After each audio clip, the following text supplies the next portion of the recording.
Nous voici devant l'entrée du château de Maisons-Laffitte dans le 78. Aujourd'hui, nous allons nous plonger dans l'univers des contes grâce à l'exposition intitulée « Il était une forêt » qui s'y déroule. Nous sommes accueillis ce vendredi 26 janvier 2018 dans des extérieurs verdoyants. À l'intérieur du château, nous dévalons les marches de pierre qui nous mènent à une immense pièce baignée d'obscurité. Nous y voilà. Voici la forêt, celle pleine de mythes, de contes et de légendes qui ont bercé notre enfance. Sur les images que vous pouvez visionner, on peut reconnaître les silhouettes d'Hansel et Gretel, et l'une des autres ombres projetées sur les murs nous semblerait être celle de l'héroïne d'Alice au Pays des Merveilles, un roman rédigé par Lewis Carroll en 1865. La forêt est un lieu qui a nourri l'imaginaire collectif. C'est le lieu où se réalisent des sortilèges, une zone qui évoque la magie dès lors que la nuit tombe. C'est dans ce lieu que le petit chaperon rouge rencontre le loup, celui où Blanche-Neige s'enfonce dans une course effrénée. La forêt indique par ailleurs la crainte. C'est l'endroit où logent les animaux, les fées, les druides, les nymphes, des dieux ainsi que des prédateurs. C'est un lieu qui intrigue en passant par le Moyen-Âge ainsi que la Renaissance. Shakespeare dans Songe d'une nuit d'été, les frères Grimm, Lewis Carroll, Charles Perrault, ils sont nombreux à avoir cité cet endroit. Elle marque une frontière entre le réel et l'imaginaire et est souvent représentée dans la littérature, la peinture, les films. Ce sont toutes ces précisions qui nous font dire qu'il s'agit d'un endroit privilégié. Malgré l'aspect sombre de la pièce, le visiteur a envie de se rendre plus loin en raison des sonorités qui circulent dans les sous-sols du bâtiment. Le bruit du vent, celui des branches, des feuilles et de l'eau détendent les touristes qui admirent les œuvres. Aussi, les lumières tamisées se teintent progressivement de couleurs vives et chaudes, comme de rose, de rouge, de tons orangés et violets qui provoquent l'émerveillement des gens. Les regards pétillent. Lorsque l'on découvre la première pièce, nous apercevons l'armure d'un chevalier allongé sur le sol. Un clin d'œil aux épopées chevaleresques. Les décors sont composés d'éléments provenant de la nature, de toiles, d'images se dessinant sous les lumières des projecteurs. Progressivement, à mesure que la visite se prolonge, je m'aperçois que les auteurs de cette exposition ont voulu souligner l'aspect enchanteur et aussi tragique de cette forêt. C'est un côté obscur qui annonce une malédiction, comme dans La Belle et la Bête ou encore La Belle au Bois dormant, un conte auquel plusieurs clins d'œil seront effectués. Ce côté noir et inquiétant se retrouve dans les couleurs utilisées, dans les illustrations et les photographies projetées dans les différentes salles. On peut apercevoir du noir, du bleu foncé, des étoiles, tout ce qui fait référence à la nuit, qui est un moment particulier, celui des rêves, mais surtout des cauchemars, celui des dangers. Ce qui vient appuyer cette inquiétude et la méfiance que ressent le lecteur lorsque la forêt est mentionnée, c'est par exemple le fait que le loup rôde dans la forêt. Je sous-entends ici la rencontre entre le loup et le petit chaperon rouge. Le loup incarne ici une menace. C'est de plus un animal réputé pour être un prédateur. Il est le symbole de ceux qui épient les personnes vulnérables. C'est une figure redoutable et forte. Mais dans la forêt, il n'y a pas forcément besoin d'être menacé au sens propre du terme pour être angoissé. En effet, l'imagination tient une place conséquente. Les arbres peuvent prendre des formes humaines et inquiétantes. Il y a des effets d'optique qui peuvent nous jouer des tours.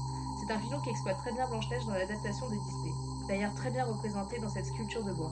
La solitude et le fait que c'est un endroit où l'on se sent exilé peuvent beaucoup impacter l'état d'une personne. Les légendes autour des spectres sont nombreuses et cela participe au fait que l'on attribue à la forêt le fait d'avoir une connotation magique. Elle est le lieu de repère de créatures particulières, de fées, d'ogres, de fantômes, de vampires, de loups-garous, de dragons. Enfin, la dernière mise en scène présentée lors de cet événement fait pleinement référence au conte de La Belle au Bois dormant, où le fait que la végétation s'empare du château de cette princesse renvoie au fait qu'on craint une certaine modernité, à laquelle on préfère renoncer. Le château intervient ici comme une symbolique de site archéologique et de monuments en ruine redécouverts après une longue période d'oubli. En étant enfermée dans sa demeure, la princesse est ici coupée du monde réel et abandonnée au sommeil, au monde du rêve. Cela traduit une rupture avec la réalité. Si jamais vous aimez lire ou vous cultivez, je vous propose d'approfondir le sujet avec une œuvre de Bruno Bettelheim qui s'appelle Psychanalyse des contes de fées.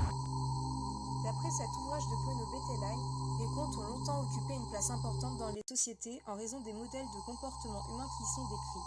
Il existerait des parallèles anthropologiques.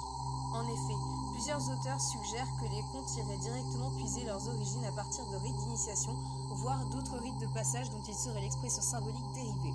Il existe des similitudes entre les événements fantastiques des mythes et des contes de fées, et ceux qui se manifestent dans les rêves éveillés de l'adulte, tels que l'accomplissement des désirs, la victoire remportée contre tous les rivaux, la destruction des ennemis.